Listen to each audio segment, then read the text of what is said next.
So, good day everyone, especially to you ma'am. My name is Warren Rico and I'm the next reporter. So, data rules. Data classification must also have an accompanying set of rules and govern how they are treated. A data classification policy has an effect on the security and control sensitive information only. Only when it associates rules with each of the data classification below is the list of data rules that may be applied in various data classification levels. So first is marking. So diriya sa marking is dapat ang isa ka data information daw is dapat butngan siya label based kung unsa siya ka important nga information. So next is handling. So there is handling is ginayon diri kung unsa pagbantay sa data or kinsa ra pwede makita ng information or asa na siya dalon. So next is transmission. So transmission is dire dapat tong kuan na kaning ipadala na daw ang isa ka data is kuan ni siya kaning dapat naka-encrypt or naka-lock para dili siya ma-open or dili makuha ang important details sa isa ka data.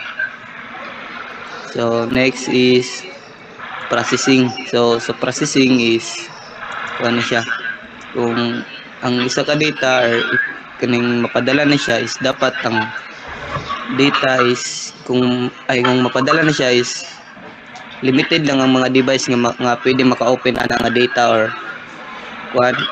or information para dili makuha sa uban ng important documents. So sa 5 next is storage. Dire is kung ang data daw is nakatago or naka-imbak ra siya sa kaning files na is kailangan diya ko na siya encrypt or naka-lock siya. So next is disposition. Ginayon dire is kung unsaon pag-preserve or pag-dispose sa ka data. Example is date na isa ka kaning files or isa ka data information is dili na siya gamiton or di na siya magamit is kailangan na naman siya i-dispose para dili na makuha ang kaning important details. So next slide daw buds. So information security program policy.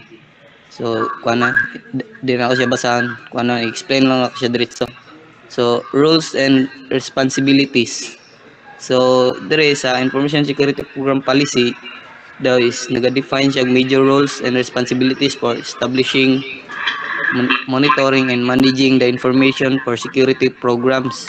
Naga-include rin ang CISO or Chief Information Security Officer, Information Security Manager o Incident Response Team. Next is information security policies. So ang information security program policy daw is kailangan i-identify ang information security that are to establish and maintain sa isa ka security organization. So next is information system security plan. So dire sa information security plan gina-define ang minimum controls for each information system, document compliance with minimum controls of authorized change and operations sa ka system. So number 4 is information security risk.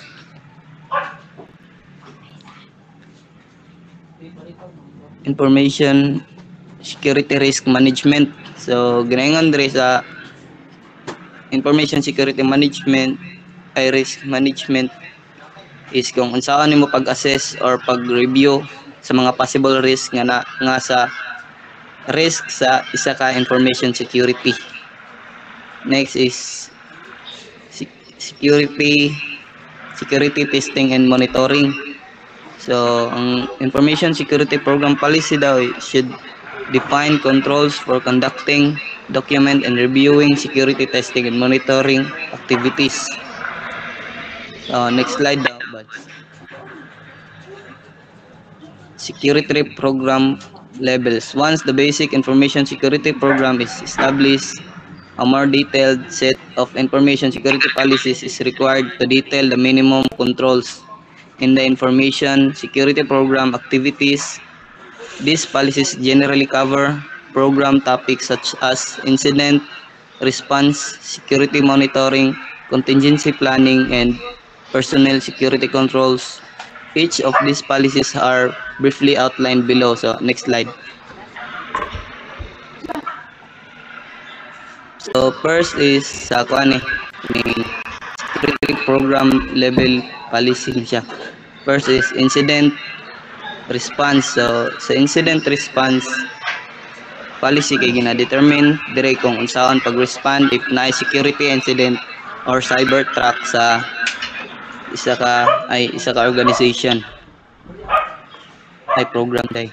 So next is incident response training.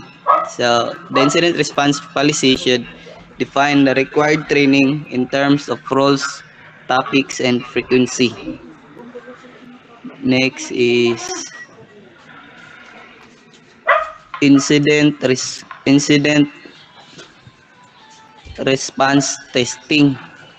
There is required jud i-test ang isa ka incident response plan para may balan kung unsay kaya mahimo ana nga plan or effective ba siya nga plan para sa incident response.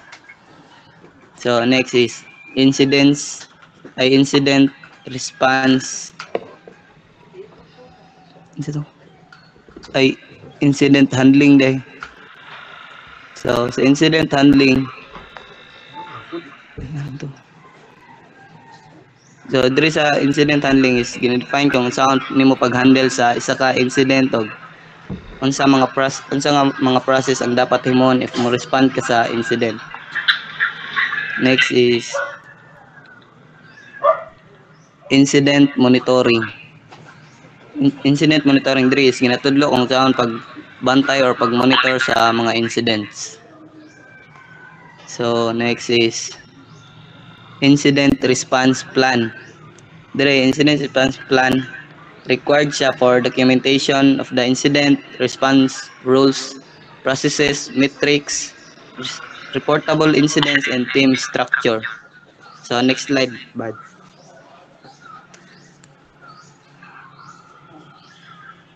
Next is contingency planning. Contingency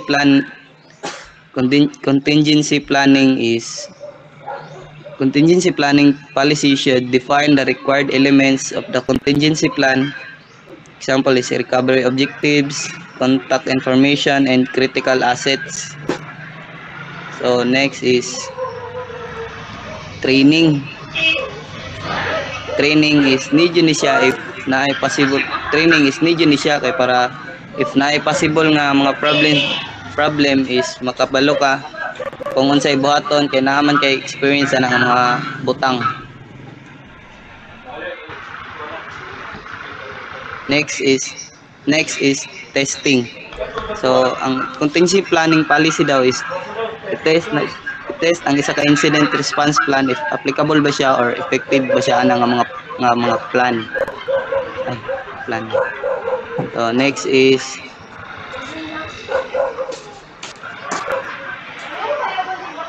sana to contingency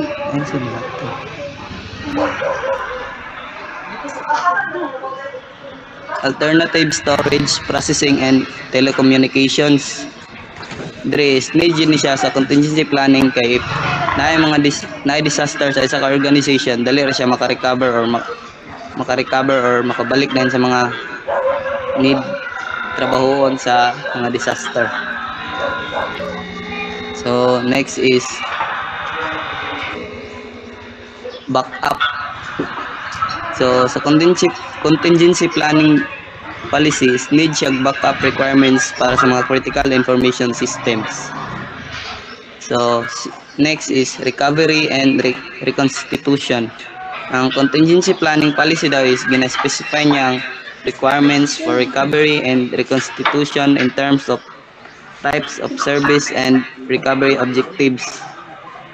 So next slide, Bad.